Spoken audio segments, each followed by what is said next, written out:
Welcome to our first stop of the Campus Rock Tour. We are located outside of Jones Physical Sciences building, just in the entrance, and all of these walls are what we're looking at to begin with. It's important for us to start with trying to figure out where we are located within the actual rock cycle. Clearly, this is not an igneous rock, as it is not made of magma that has cooled. It is also not magma. It's not molten.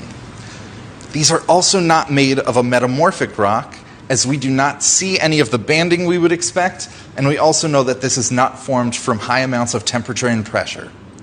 That leaves us with just a few spots available on our actual rock cycle.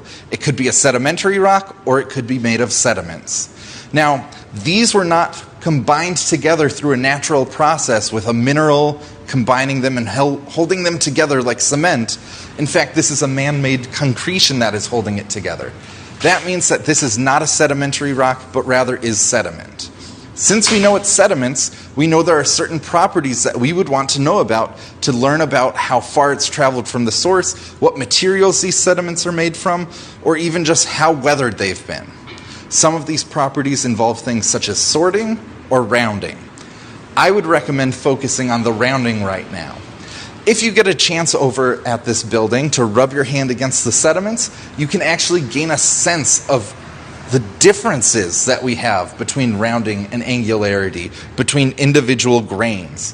There are some sediments here that are white and kind of milky in color, and those tend to be a lot more angular than the rounded orangish brownish ones. That tells me that there's a difference between those materials that actually would make one resist weathering more. In addition to that, you're going to have to look at each of these and say, how sorted is it? Are they all the same size? Are they different sizes?